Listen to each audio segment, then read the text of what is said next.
Hey everyone, this is Jake. I'm here with Isaac Lewis, the co-founder of ANCORE. Isaac, thank you so much for hopping on. Would you mind just starting off with giving us a little bit of background about yourself? For sure, Jake. Well, thanks a lot for having me on. Definitely, I was looking forward to it. So I'll start us off here. So background with myself on a more personal level. I'm originally from Windsor, Ontario, Canada.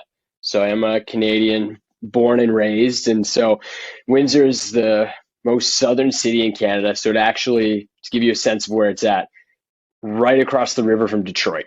So you could see the downtown GM buildings from our street growing up. Even though we were in Canada, you could see downtown Detroit. So quite a bit of influence there, and that's what really allowed me to spend a lot of time in the US and in Michigan growing up, especially just being really into sports as a kid. Baseball and hockey were the two big ones. Obviously, everyone knows hockey is just fundamental for us Canadians, but it was a huge part of my life growing up as a kid.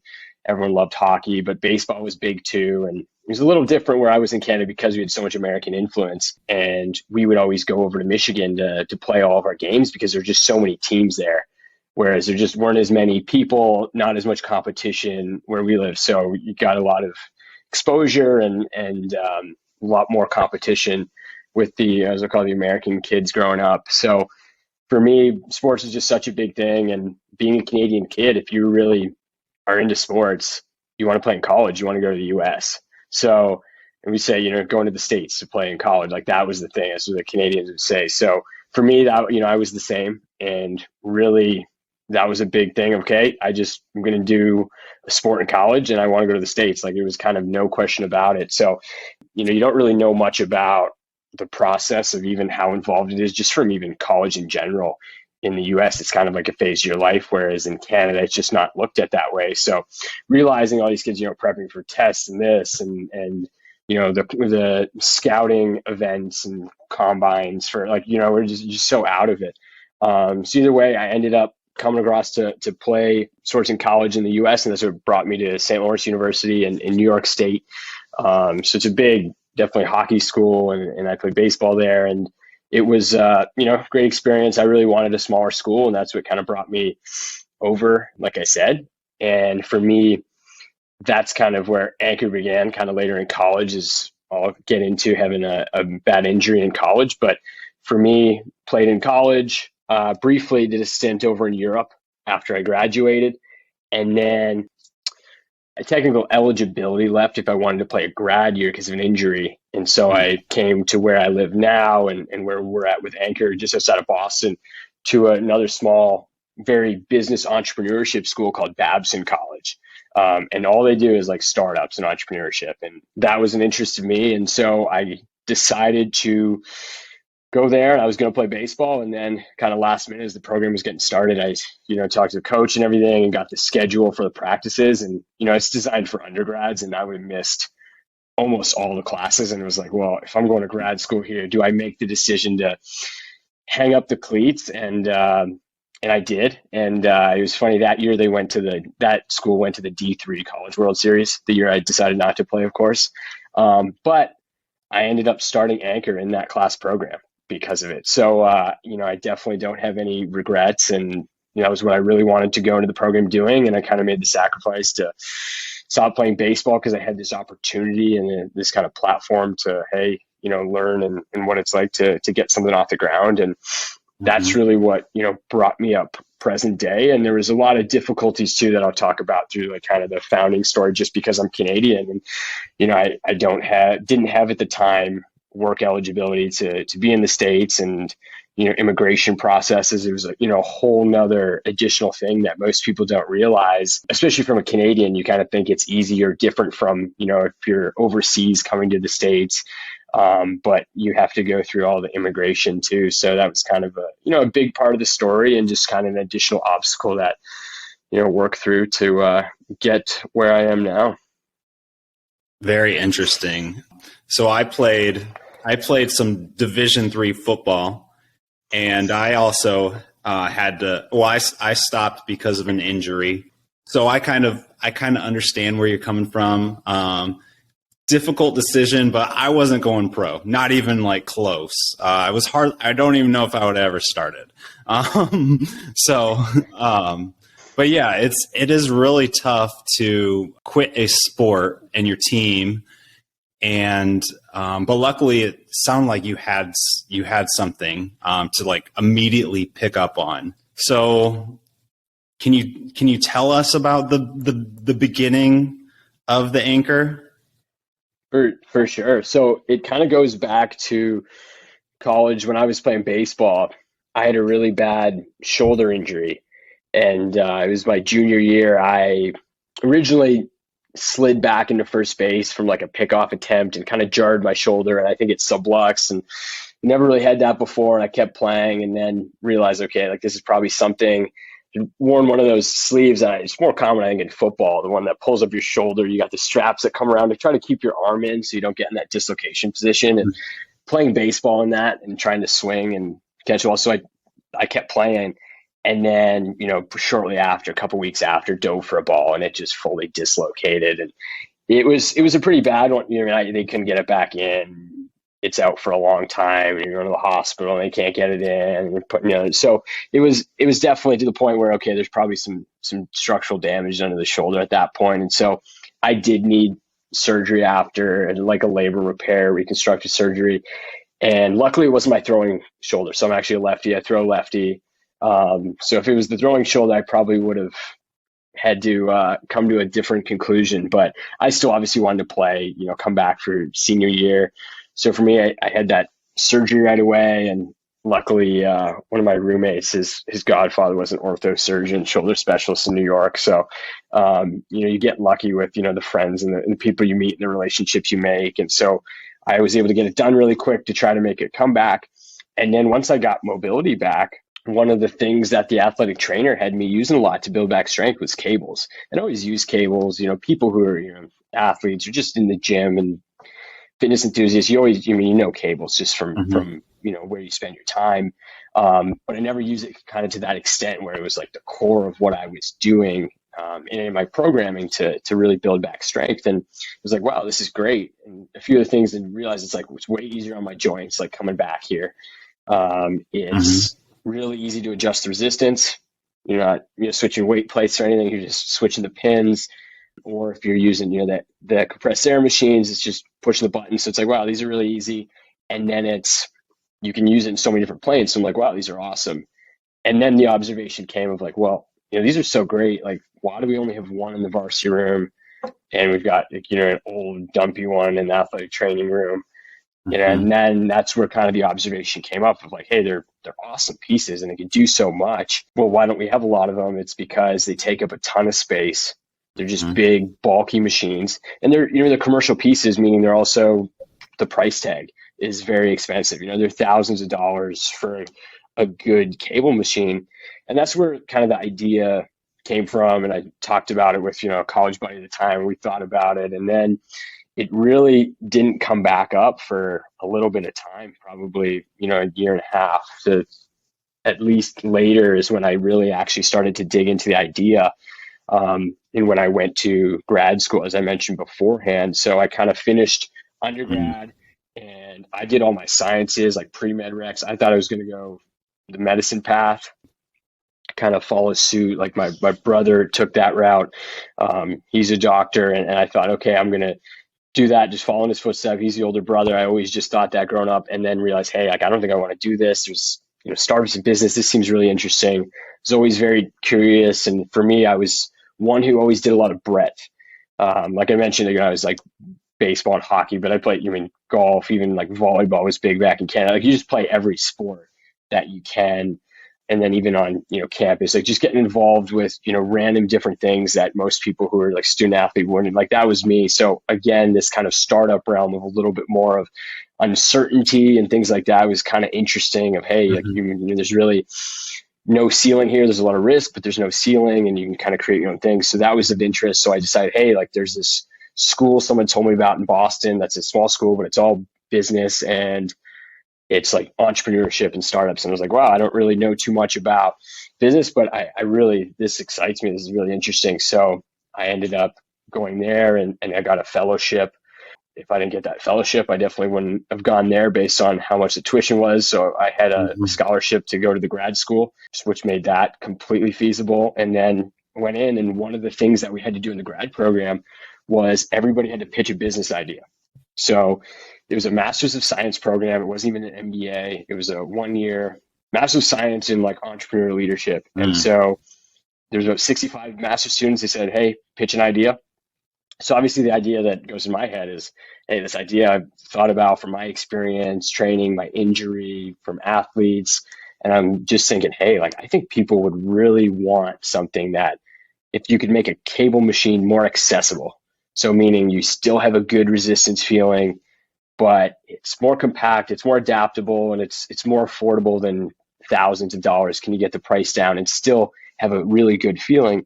And I'm like, I think people would really want that. I would want that from my experience, whether it's from injury, from traveling with a college team. I think this would be really, really interesting. And so I pitched that.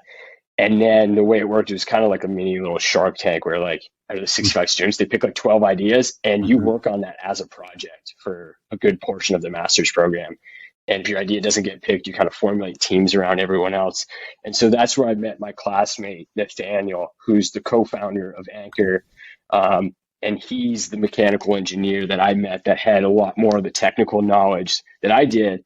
And funny enough, he had the exact same shoulder injury and surgery from a mountain bike accident. He's more of an extreme sport guy, mountain biking, snowboarding. So we kind of bonded over that. And he's like, hey, I actually think I have a design idea that might work for this. So, that kind of brought us together, pretty quick bond, pretty, similar guys and sports and background. We got along pretty well.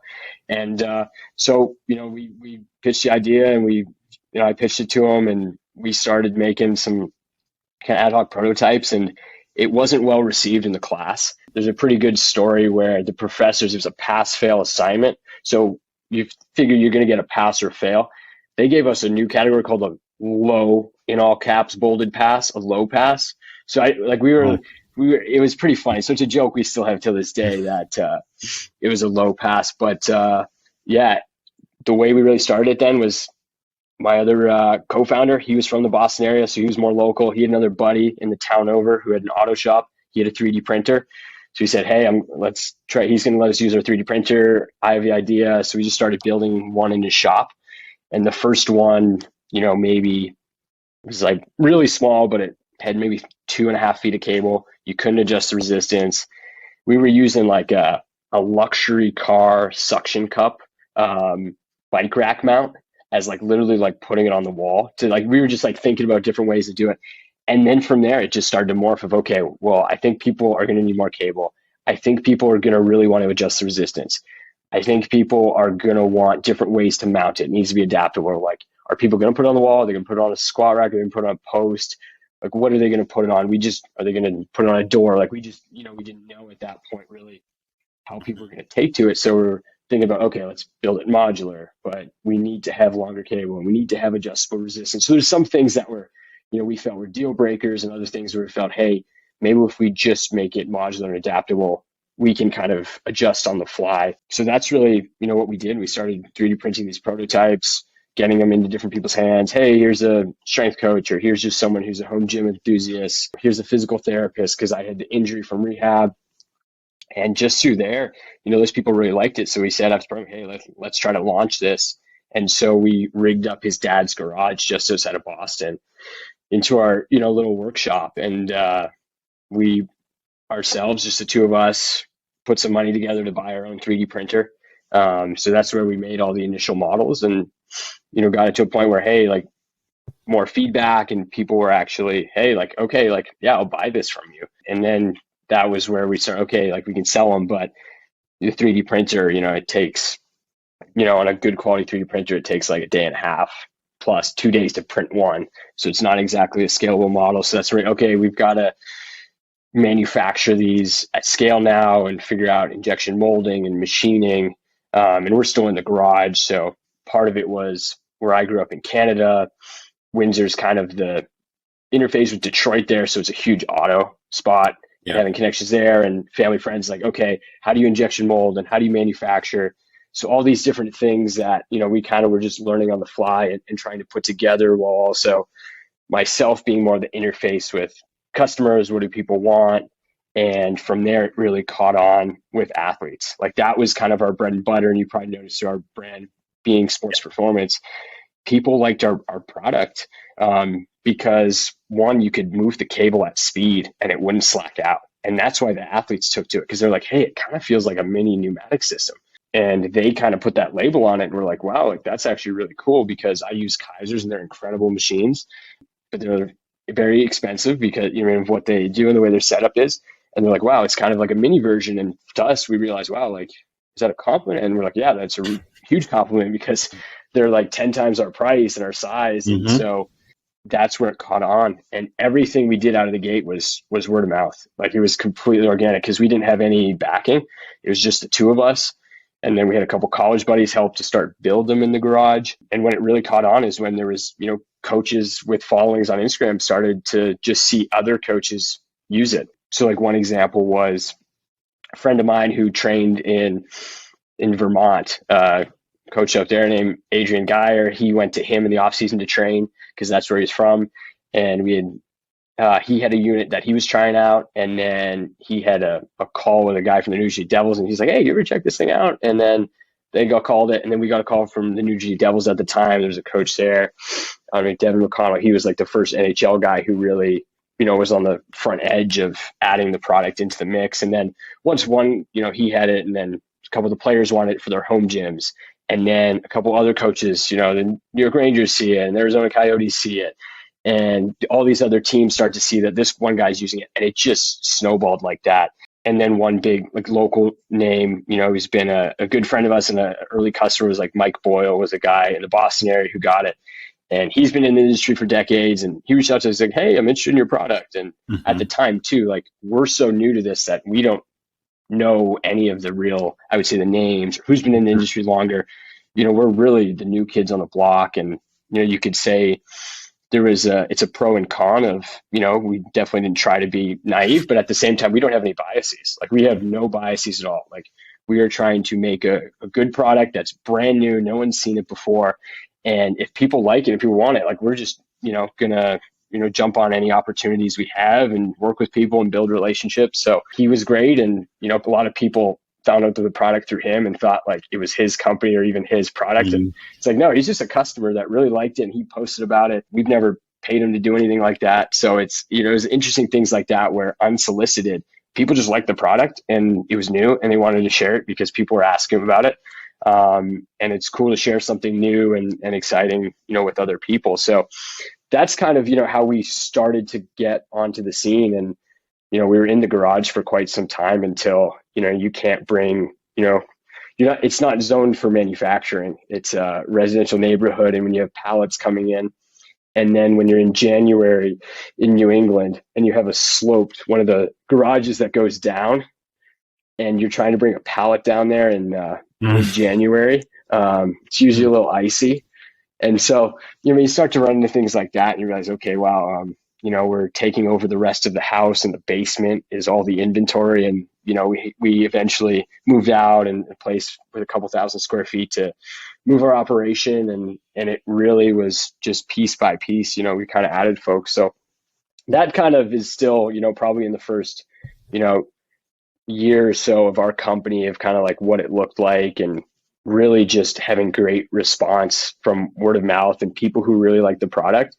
And we were just trying to be as responsive as we could because it was something so new the way we brought it out that, we were open to feedback, but we were also like wicked responsive to customer support too, because our philosophy, hey, if something breaks, we're just going to fix it and we're going to get you set up. Like, it wasn't, a thing where we were trying to just get it out there and run. We were like, hey, these people are all relationships. The majority of our customers early on were coaches, people who have been in the industry for years.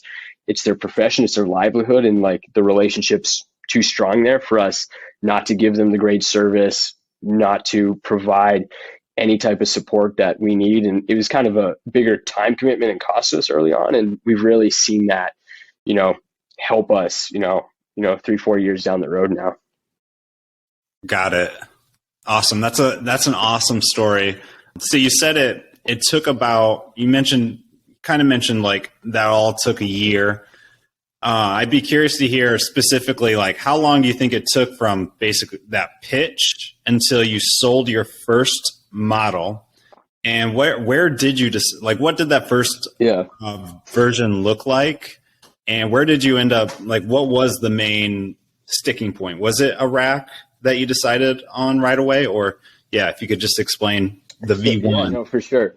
So we did make it modular on the back, and that was the thing because we didn't know what people wanted.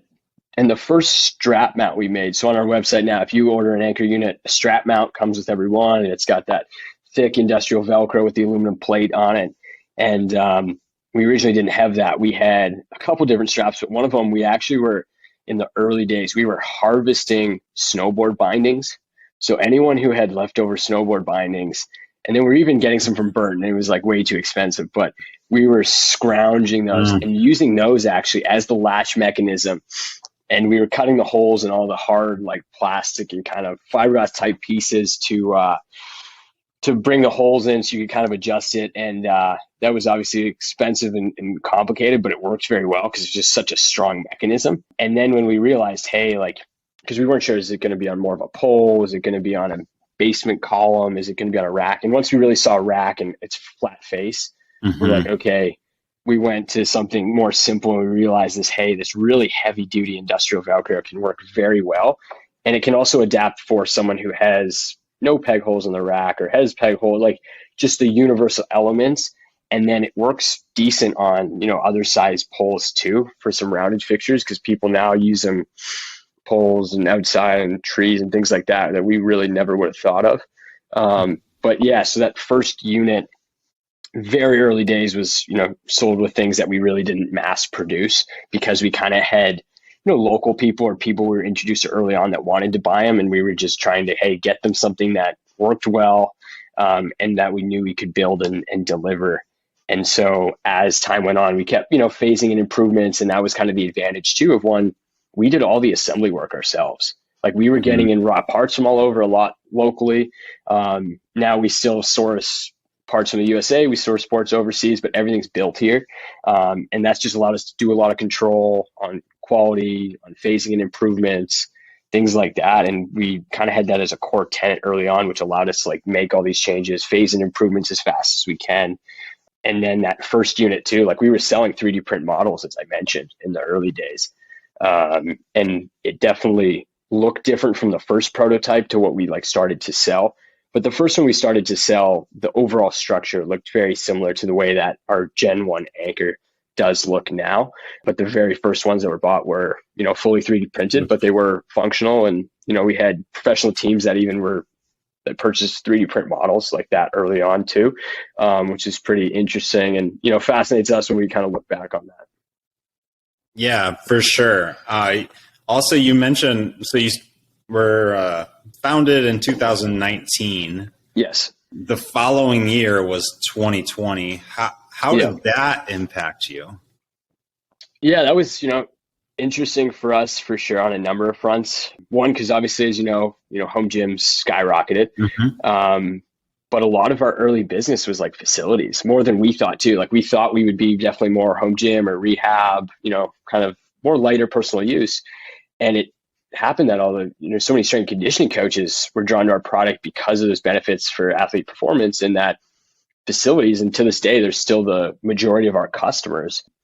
So those were getting shut down, and even a college or any kind of institutional setting was getting shut down. So certain areas of the market froze, but others grew. So it kind of, I would say for us, had pros and cons where it probably balanced itself out because certain areas were slower, but certain areas were faster. So I think it was just more interesting from the fact of how we were still trying to really build our brand, get our products out there when you couldn't have people demo it as easy. Some people, were totally fine with you going there and demo it. Other people were like, hey, I can't have you here. My clients don't like, so you just had to kind of be, respectful of what people wanted in terms of you trying to get out there and, show your product to people. And that was where we had to communicate so much online. And I think where we were fortunate was that we had so many like coaches or home gym users or physical therapists who had the product and liked it and posted about it to share it, so that the people in their close network saw that, oh, you have the product. Do you like it? How is it? And, they enjoyed their experience enough to share us in a positive light for us to continue to get exposure and for people to actually, hey, yeah, I'll buy the product and try it out. Because one of the big things we get, I'll mention later, is obviously people want to try it, right? They want to physically feel it. And I totally agree. Like, you want to feel it because it's something new and you see that kind of small little, black box and you're like, well, what does the resistance actually feel like? Is it much resistance? Is it smooth? You won't get any of that unless you really feel it. Like I can tell you about it for an hour, but feeling it for 1 minute, will completely supersede that. So, for us, that's where COVID was a challenge of, okay, how do we get it in as many people's hands as possible? Because as a small business like that, we can't just send out units, and the cost to build them because you're a small business, it's funding inventory. And well, a lot of people would assume, oh, it's small, you can just send it out. But even though it's small, it's still, very, very complex and there's a lot of parts that go into it. So it was an interesting time period, but the part where we got like a break was that a bunch of teams brought it into like the NHL playoff bubble, which is a really cool application for us because they didn't have cables there. And so when it's brought in there, it's like, oh, this whole new application. Yeah, we can bring cables in. And, when it's brought there, the players see it, other coaches see it. And, we're able to get some videos too of it in use that we can share and, show that, hey, like our product's being used by, the best hockey teams in the entire world. So, we had some cool applications because of it too that were unique to the form factor that, we centered our product around. So yeah, that was pretty early on. Like I said, it probably took, a year from that initial pitch, to answer your previous question, to probably selling our first product, at least a year, I would say. And that was one of those, much earlier 3D print models that we were selling. Got it. That's cool. How about the first model? So I know you have a couple of different models now. I'd be just curious to hear, like, how does that, have you made any changes to that first model, or like how has that evolved, or have you just like how does that first one compare to what your total offering is now? Yeah, for sure. So right now we have like the two flagship models, the ANCORE, and then we call it the ANCORE Pro. Right. And so that first gen ANCORE was kind of the evolution of a lot of the early prototypes changing. And then, we did release that as our initial flagship. And people, really liked it. And like I said, it was designed for more of a probably personal use application, but we knew that, hey, like, it can hold up. People can use it in a variety of different settings.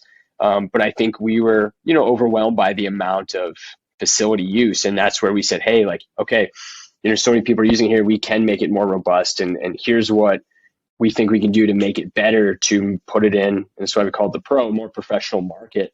Because all these teams, these facilities, organizations are using the product, we could probably release something, a year after, really as soon as we could, to try to make a product that we knew was better suited to the demands of the market that is clearly very interested in the concept that we've created and the resistance feeling. So that was why, we evolved into the ANCORE Pro. And we still carry both too at different price points because a lot of people have really, liked the ANCORE, and, it does provide still a great experience. But obviously the ANCORE Pro is, the best one we have. So if you are looking for the best, that's, where we see our people, and especially now in the professional market. So for us, it's knowing, hey, we can make it smoother, we can make it more durable, we can add different labels because we have plates. So making sure we have R&Ls on them so that people have them organized, like in the initial version didn't have that. Getting rid of any stickers on the product. Obviously, it's much more premium to have the aesthetic and the display of laser etching and pad printing rather than stickers. And then we added a machined metal faceplate to the front of the Pro version because it just needs to be more durable to suit like a higher performance environment and more wear and tear. So adding some of those different elements and changing the cable materials and just some of the shapes of the fair lead rollers so that it'll reduce friction and allow more angle of cable. So all those things are things we realize, hey, like this group of customers and trainers and coaches and athletes, they really enjoy this, and that's what would give them a better experience. And it was just trying to adapt to make sure that we could evolve and continue to provide a good experience and not just sell them what we already made and we already invested tooling in one part of the product, so we're not going to redo it. But for us, it just didn't make sense for the long term of our business of realizing, the value down the road is just much greater if we can adapt and innovate. And that's why too, like, we've built a huge part of our business. Everything's been reinvested back into like having our own engineering team, having full-time engineers on staff, having a R&D lab with the 3D printers and CNC machines and lathes and welders. And I mean, just to be able to do all that prototyping work ourselves. And as we move to more professional markets, we do more metal work, and having those capabilities in-house allow us to, be able to do that, because, we're definitely going to continue to come out with new products. Got it. When you see like a professional facility like a college or a gym, how are they typically utilizing these? Are they using these primarily for like within their rehab rooms, or are they buying one for each of their racks? Or how are you seeing those being used? Yeah, that's a great question, because it's really a variety, and that's one of the benefits of our product is just being versatile. That we sell to a lot of home gym owners, and that use our product because space is a concern. And if they wanted to get a cable machine, they couldn't fit it, and they are expensive too. And then we also do have physical therapy and athletic trainers, kind of from my experience, because cables and cable resistance is very important in a rehab setting.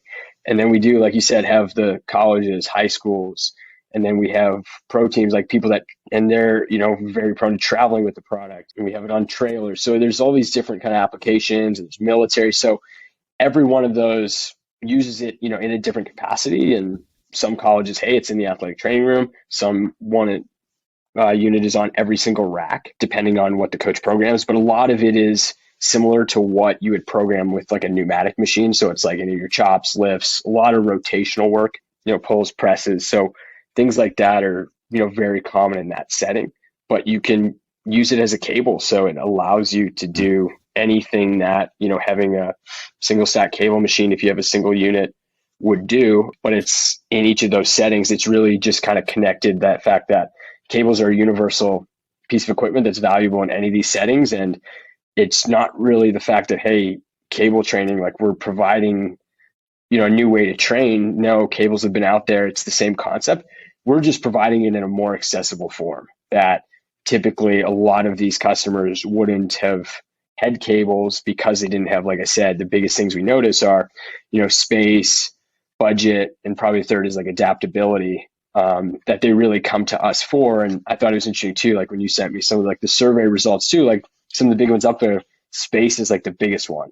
And that's where we really come in. Hey, we can help you save space, and whether it's for your facility or home gym, and then, trying to make cables affordable. And, we can get into how it's priced, because we're pricing a single product for a commercial market as well as a consumer market. Like, we sell to both. So for one, it might seem really, really affordable. And for others, it might seem much more premium. So we kind of have that, challenge as well. Got it. Yeah, that definitely makes sense. As like a single buyer, it seems more expensive than if you're buying for a facility. So I guess what are those like difficult selling points when trying to sell to a home gym? When I originally think about it, I think about like the difficulties of explaining the weight. Like on a cable, you may not realize this, but you'll have to remind me of the ratios, but like of what the ANCORE uses. But it's heavier than just like picking up a dumbbell, right? So I guess what are the difficulties in trying to get this out to more home gyms? Yeah, no, the weight is definitely one that we always address. And, we take it in a way too, where, hey, if you're looking for something that you need to do like 250 pound, lat pull down on, a single unit or a 2-arm row, like you're really going to need a machine, or you're going to need to do heavy weighted pull-ups. But if you're looking for something that's going to do 90% of all your cable work, that's really where we're going to be able to fit in a form factor shape. Because like you said, we set, our product at 65 pounds of 1-to-1 resistance, but that's a huge explaining point for us, because most cable machines at a gym are either in a 2-to-1 ratio or even 4-to-1 ratio. And that's kind of why if you go to a different gym, or even different cable machines within a large gym. You're going to do like 50 pounds on one for like a tricep, and then you'll go do it on the other one. And it's like, oh, wow, I can do, double that on this one. What's going on here? And that they are rated differently. So that sometimes creates a little bit of a misconception where a lot of people, hey, they see that our product doesn't go over 100 pounds. They won't even look into it or won't even want to try it because kind of that, nope, that's just not enough for me. So that definitely, I would say most people, when they try our product, the 65 pounds are like, wow, this feels like more than 65 pounds. That's probably the most common thing that we get. And so we try to explain, that as, clearly as possible, and also allow people, hey, I mean, you can try it out. And that's why we put, 30-day return. If you just don't like it, we will, one thing we do is like, we don't say no questions asked, because it said, hey, we want to ask you a question. What was your feedback? Like, was it not enough resistant? Like, what was it that didn't fit? Did it not fit on your rack? Or, you weren't able to actually get the space on the wall? If someone ever had an issue, we always want to learn that. So, but we give you 30 days. Hey, we want to make sure it's a good fit, because if it's not a good fit for you, it doesn't help you out, and it doesn't help us out either if you're not having a great experience to be able to share that. So, that's one point. And then another one is just the feeling of the resistance. If you've never tried it before, it's foreign to you, like I kind of touched on before. So, trying to get it into people's hands is super important for people. We've had such great responses that, we really don't have to worry about too much of that. Thankfully, that once people get the product, they really, do understand, okay, this is what it feels like, and this is what it provides, and this is how it goes under a rack, and it's meant to be very simple, very intuitive, not complicated at all, and ready out of the box. So we try to reduce as much as kind of the friction for someone starting out of the gate as possible, that, oh, it's just a cable machine and, a slightly different form that's really small, and I can do any of my typical movements that I would do on a cable. So I would say, yeah, the resistance and the feeling are probably some of the biggest things that, we address and, try to bring clarity to. Yeah, that makes sense. You've mentioned like this replicates a functional trainer, but what would you say the like primary competition for you right now is?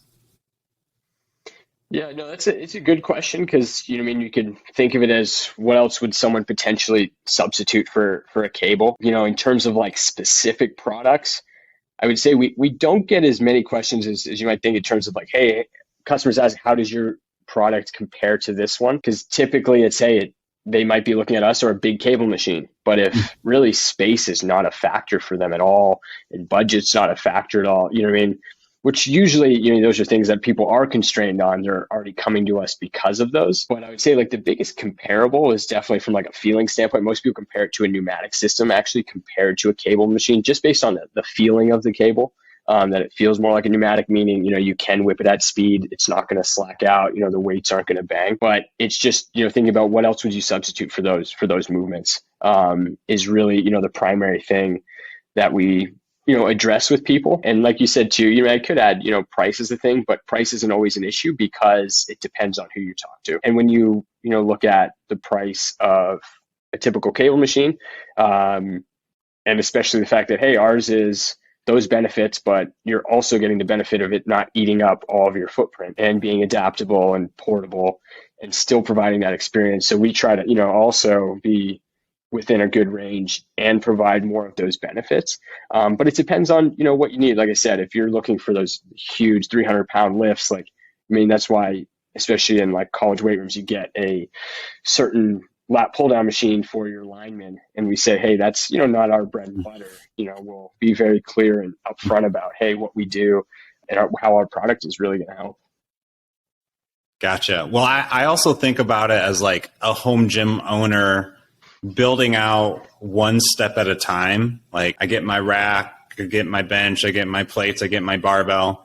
Why would somebody choose to go with like this cable system as opposed to like, a cardio machine or a different like kettlebells or this or that? I don't know if you probably won't be able to answer that, but I'm just kind of saying like, that's also something to consider, just trying to like enhance or like show why they should buy this earlier on in that home gym journey than other things. So yeah. Yeah, no, it's a good question, and we definitely don't ever try to like rule out other pieces because even Right. one thing about we moved into a new facility about a year ago, which is our third, and like one thing we really want to do is build out. We want a nice gym for all of our team to be able to use, but to start to be able to film our own work and bring people in, invite visitors, and we love when people come by. But we don't just have Anchor here. We have the squat rack, we have the barbells, the bumper plates, we've got the bikes, the rowers, the kettlebells, dumbbells, because it's all part of the set all together. And we're not trying to say, hey, use the cables, don't get your kettlebells. No, like we're saying, hey, this is it's a supplement. It's it's one piece of the puzzle of the entire journey. So, but reasons why it's important is because it's versatile and you can do so much with cables. You can work so many different muscle groups and so many different planes. It's not dependent on gravity either, which is an additional, added advantage. But doing them all together is, what we'll recommend. But in terms of step by step, if you're adding things, because it can do so much is really why, we express, hey, it's a great piece because you can do so many different movements on it for so many different movement patterns and body parts. So in that, you're able to get a lot out of one single product than necessarily you might with another. Yeah. Is one thing that we just express and try to show people, hey, here's all this different stuff that you can do with the product. Cool. Have you had to deal with any copycats yet? So we've had, I would say, not specifically that I can really speak to that it came out. We've definitely had as anything that's a new product innovation, you see that success is coming. We definitely learn, okay, like people start to notice you, come after you, and in no way are we some big company yet. Either we're very much in our infancy here and a new brand, a new company. But we have had threats, and especially when you get the common stuff from like overseas countries in Asia that will send you threats that they're going to knock you off or do this if you don't comply or something like that. And a lot of that for us is just coming out with better equipment, newer versions. Obviously, we file patents and IP on everything that we do, which is important for us as our engineering and innovation. But that's where we lean on, is that, hey, like we have to come out with newer, better things, and that's what's going to keep us ahead in the long run. You can get your protection, which we do because it's the right thing to do, but to try to litigate is probably not the best position for like long term. You might be able to win something, but if you really want to win in the long term, you've got to keep your products better and relevant and ahead of the game if you really want to, I think, win in the entire kind of big picture scale. So we definitely, had a bit, and you see some other companies maybe who will come up with a different mount or attachment like that. But overall, we're very focused on, okay, we need to make our own products better and stay very closely tied with what our customers are saying to cater to those needs down the road. And that's kind of, I would say that, the stance we've taken and, what we believe will, win in the long run. Got it. I look around my gym and I see like, I know there's just a ton of different adjustable dumbbell styles. So that's kind of what I think about, like, Power Block kind of came out and then it's slowly but surely morphed over time. Like I imagine that's what's gonna happen. Yeah. And there's like definitely other cables out there. And I would say some of the difference are like some are flywheels. So for us, like, right. It's very different. And a lot of people realize, oh, flywheel is a very different resistance experience, right? Inertia base, you get it going, like very different. Or some are like concentric bias where it's like, it's only one way tension, and you get it one. Whereas us, there's tension, concentric, eccentric, isometric. It's going to feel more like a traditional functional trainer or pneumatic system. In that realm, I haven't really seen anything that's been, I would say, the same and kind of in our factor, because people would bring up like, I don't think anyone's ever brought up tonal to us once because it's just a different marketplace, different customer. So like we wouldn't compete, even though it's, it's a cool product that might be used at home. Like our customers, if they're using it at home, it's a garage gym or, built out home gym that's going to have a rack. It's going to have dumbbells, kettlebells, things like that, or more within, the customers that are coming after us. Got it. That was kind of my next question. Do you see any, like with technology, do you see the ability to kind of connect that with your product, or are you trying to stay away from that? For sure, there's definitely an interest because so many others do it, and we try to think about, what can we do uniquely well ourselves with our capabilities. That's really, Anchor and our core competency, and a lot of that's been in the engineering and much more on the hardware side. So when we think about, hey, like building out workouts and the media and the apps, and it's all really cool stuff, but who's to say that we could compete with these other companies that they have beautiful apps and beautiful experiences and beautiful studios, and like for us to just start to try to play in that game, it just wouldn't make any sense for us from a business perspective. And people come to us for our hardware. People come to us because of the cable unit. They don't come to us because of our app or our media. And it's not to say we couldn't try to create some of that, but I don't think it would make the most sense for us. And so we look at other ways too, like looking at embedding technology down the road for sure, but probably in a different aspect that would cater more to like some of our sports performance environment. Or there's a couple companies that we've talked to in the industry that are interested in partnering and kind of using some of their technology and embedding it either retroactively into our product or in a future generation that we're definitely interested in and think could add a different element.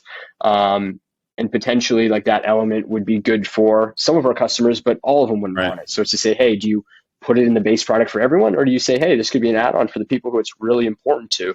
So we try to, think about it, looking at the whole perspective of the fact that, we sell to very different people, even though right now, like it's, similar flagships, they do go to a pretty wide audience, and what works for someone who's in their garage gym might not be the same as, someone who's, training as a pit crew athlete who's trying to do like split second work, like, or, is looking for like velocity metrics of how fast they can move, things like that. So, it's very different, but I do think, it's very interesting. And there's, as you probably noticed, different areas within the fitness industry too, that are the hardware, garage gym, and then you have your tonals, Pelotons, it's very different crowds, right? There's all these different crowds and apps and everything. And it's very interesting. And we try to keep a pulse on, what's going on across the board, but we try to stay focused on too, like what our customers want, how it fits in with our brand to allow us to kind of guide and make some of those decisions. Because otherwise, you could, so many things could be good ideas that, paths we could go down. Got it. Yeah, that makes sense. And I've seen your product with like, I've seen people who seem like the more hardcore garage gym lifters utilize it quite a bit. So I think there's not many people who can't benefit from something like that, unless, like you mentioned, you just have unlimited budget, unlimited space. You don't need to like necessarily save that. But I'd be curious to hear, you mentioned, you started 2019, you kind of saw the rise of the home gym through COVID. What are you seeing in the market? Are you seeing it like, do you think it's going down or is it leveling out? I would just be curious. It's also at a time where your product's getting more attention. So it might be kind of hard to tell, but I'd be curious to hear what you think the crowd looks like in the next upcoming few years. Yeah, it's an interesting question because, and you pointed out to the differences too, we're still new and on the rise. So regardless of typical, maybe like seasonality things that are in the industry, we'll have new people find out about us, and that might change kind of, a regular up and down trend. Right. So for us too, it's like different of, if things in the industry are slowing down, is it slowing down on a home gym side? Is it, or on the professional side? And what we've noticed too, especially on the professional side, anyone who's a elite athlete, like trying to, compete performance wise, they're always training, right? And even during like COVID or things like that, like they always just need to train and keep going. So we have a lot of different areas that we work with, and then physical therapy always, keeps going regardless. So there's some of these that I guess would be affected differently by, people say, hey, is, recession coming? Is that going to change, what people are able to afford and spend from a personal perspective? Because we do have a very good portion of our customer base is home gym. So it's definitely, hard to say, but the fact that our product is so widespread is one of those benefits that, we're still able to maintain a lot of different buckets that are affected differently by, market, whether it's, macro influences or not. But, we try to build on a lot of our momentum, like you said now, because so many people, though, have not heard about us. Like, we are still very new because we don't have the big ad budgets or anything like that. 95% of people are finding out about us through referrals, word of mouth, whether that's in person or just going to a facility and seeing it at their gym, at a friend's gym, or a trainer or a different coach colleague, or just seeing that friend post about it online or it be in their Insta story. Like, that's still where, so much has happened. And then other events that we try to push the scale looking forward is like, hey, the growth in different sports. Like, we had a really exciting deal with the NHL last year, where our product got mandated in all 32 NHL arenas as a league rule, which was super cool for us to show, hey, like, they actually wrote our brand into the collective bargaining agreement with the NHL. Like, it was like pretty humbling for us to, see that, and that it was the coaches requested that. And, it kind of helps solidify you in that sport. And now you can kind of push further and to show, hey, like, we're really, cementing ourselves into, this is an important product for hockey players to train with. And then we'll have another one with, professional golf. Like, they have the trailers that go on the tour that go to every event. And in the tour, they have these trailers that they're gyms. Like, one's a gym, one's physical therapy, and they go to every tour event. And now, we went down there and, we haven't even really announced that one yet, but, they installed our track mounts in all the trailers to add extra cables, because before they had one cable machine in there and it took up a lot of space. If you're thinking of a trailer putting a big cable machine in there, and now you can put 12 of our cable machines in there because you have all the tour players going through, warming up, and you got like 20 guys trying to work out in a trailer and there's one cable machine. So, we're able to solve that problem, and it shows, hey, like, the best golfers in the world are using it too. And you can probably pick up on the trend that, we're really going, league by league, sport by sport, showing that, hey, like, the top athletes are using this. And it's, pretty cool for us to see as, a small group of guys and girls here, in just outside of Boston, building this product. But yeah, the people who are using it around the world is, been probably, like I said, the most humbling thing for us. Man, I can't imagine the feeling of like being able to say, like, yeah, we signed a deal with the NHL. It's kind of wild, especially, a Canadian kid growing up. You just, like, when you think about that, and you're so focused, and you probably talk to other founders, right? Like, just on being better and doing more, and you have expectations and goals, and you're just, working nonstop 7 days a week, and you just keep going. You're looking for the next one already. And sometimes, you definitely can, forget to, like, stop and take a look and say, wow, like, okay, and make sure you congratulate the team. And because it's, the effort of everyone here to ship the product, make it happen. But it is definitely pretty cool. Like, that was pretty cool too, is that we were still in the garage, and, like, nobody knew we were in the garage too. Like, when we were originally selling the proteins, no one knew it was coming out of a garage, which, you don't even want to say now, looking back on it. But, we're talking to these team and they have no idea. It's just two guys working out of their garage. But, we even had, like, really great coach, Eric Nixick, out in Vegas with Extreme Couture. Like, he had just sent us a picture. He's like, hey, I took a picture of Francis Ngannou using it.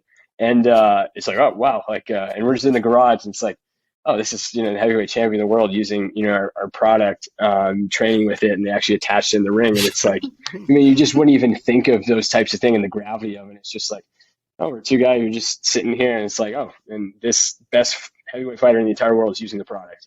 How it travels kind of from there to there is, it's pretty cool. So we've had definitely a lot of moments like that, with different just teams and individuals, and, the amount of countries we've shipped to, it's kind of baffles us to think of how people are finding us online. And, we've shipped to over 60, 65 different countries. Like, it definitely is a pretty cool, and, I got to give credit to the team for that.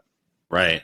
Yeah. You got to know you're onto something when a world champion's using it. So you've mentioned golf and hockey and baseball. What other sports have picked up on this one really quickly? Yeah, I would say, you mentioned that like the MMA was one that we Yeah. never thought MMA would use the product ever. Like, I just didn't even think about it. Like, I didn't grow up in that world. But, learning how big it is and how exciting and the way these athletes train, the guys and the girls, like it's incredible. So to see how that goes in there because of speed and power and rotational strength. And you can strap it on a harness too for, resisted movements. Even like I said, there was a pit crew athlete. I didn't even realize how important and the fraction of seconds that the pit crew athletes, and like NASCAR are training and the facilities for them. That was really interesting. Professional skiers, whether it's Nordic or Alpine, anything, snowcross athletes. So like, snowmobile, like all these different sports that, they're definitely not, the core of what we do just based on, the amount of people that play those sports. But it is so cool just because I was to your question of like, how we cater the product. It's used so universally because it's not a new thing, cables. It's just we made it more accessible for all of these individuals to be able to use it and use it in different environments and, at a different price point for still a very smooth experience. That's been, what's kind of connected it all together. Cool. So this is going to be a difficult question to answer, but you're still like, seems like from the outside, it seems like a very successful company, but it's very clear that you're still grinding. You're kind of moving out one like niche at a time, just trying to grow and grow. But where would you like to see your company in 5 years? Yeah, that is a good one. Definitely. Like our vision and pathway is, we want to grow Anchor to, as far and as, great as it can be. And what's going to drive that is, two things. One, our products innovation and quality, and then, our continuing, customer service to support that. So for us, it's to be innovative in that we definitely have our eyes on, being that, hey, you don't need a traditional cable machine. You just need our product, and that we can bring the benefits of any cable machine, even the ones where I say, hey, you want something that's over 100 pounds, but we can make it more compact, more affordable, and have a great feeling that, there's no need to have any other cable machine than ours based on the benefits. So for us, like that's, our first vision in that kind of product category, and then realizing, hey, we can take the technology and also use it into a different product line as well as we grow. But in 5 years, I'm really looking forward to, us being, at that point where there's no product benefits that you can look at from a different cable machine from, a feature standpoint, experience standpoint, just, the value that a customer puts in that experience, whether it is not just product features, but hey, the space it saves and the way it adapts and it's, value, meaning, affordability or price for what you're getting, that all of, those things we're able to lead in those categories simply based on the technology that we're able to put, coupled with that just customer feedback that, we've been able to collect obviously more and more with, the thousands of products that are out there right now. Awesome. And we want to do it, I guess, too. We want to obviously do as much of that here too. Like that's a huge part. Like, we have everything, we have it on, all our stuff designed, engineered, and assembled in the USA. Like we want to do as much of it, in the US. And obviously me being from Canada, it's very similar things, built in Canada and North America, but it's just important because it's, we've definitely created more jobs because of that.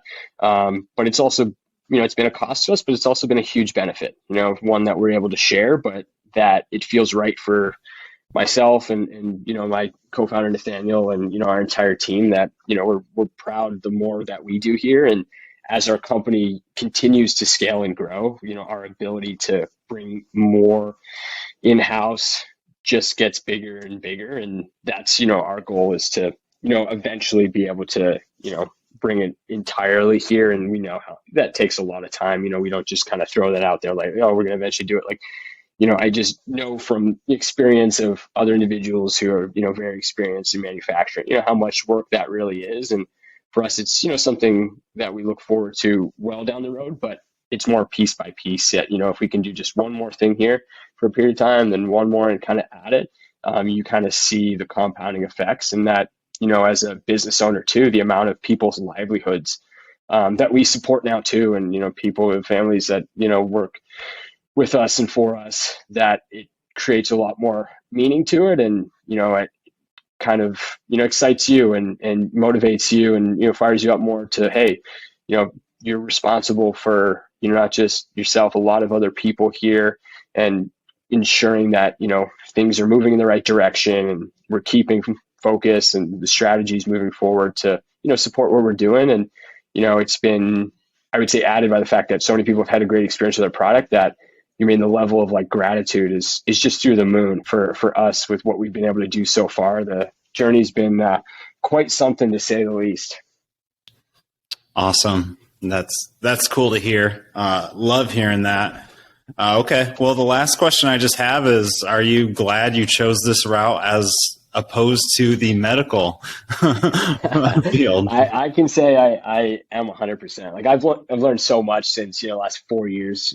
With obviously our company, and in the grand scheme, it's not that long, but it's been a good portion for me, and I definitely have no regrets in that, because my pathway out of school too, like even when we started the company, like I had to work another job too, is one thing that I really never typically share, but I was working another full-time job too, because I was only doing that because I wasn't basically doing another job, because eventually, based on my student visa, at a certain time, like I couldn't work for myself anyway. You get kind of a year period after your student visa to, you could work anywhere, and then you have to, return back to your country. So I ended up working for another company that had an incredible experience at, because, I worked my tail off there, so that eventually, I would be able to sponsor, they were able to sponsor a visa through ANCORE for me to continue working on the company.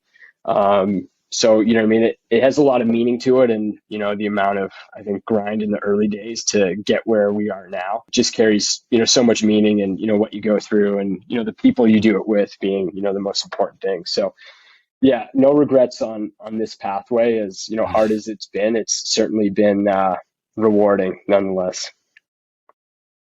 Very cool. All right, man. Well, that's all I've got. Anything else you want to chat about just while we're here? No, I think we'll definitely catch up a little more. And I know you've got an event coming up and a lot of things going on. So we'll chat more about that. But no, thanks so much for having me on. And I'll just share a little bit more about ANCORE and, our story as a new company that, is getting out there, and people are learning about us. And I know, direct some people to, our website at the end, the typical sign off. Yes. Visiting us at ancoretraining.com. So that's Anchor, ANCORE training.com, and all of our social media and Instagram, it's all the same at ANCORE Training. That's the best place to find us. And if you ever find yourself in the Boston area, please reach out. We love to have people by and, show them kind of behind the scenes of how we build the product, and, introduce the team and all the people behind it that make it happen. So thanks so much, Jake, for having me on. I enjoyed it very much, and appreciate it. You got it. Thanks for coming on. It went by quick. That's when it was a good conversation. So yeah, thank you for coming on. I hope so. We'll plug in all of those links to the website, social media, etc., in the description. So you can find those there, but that's going to do it.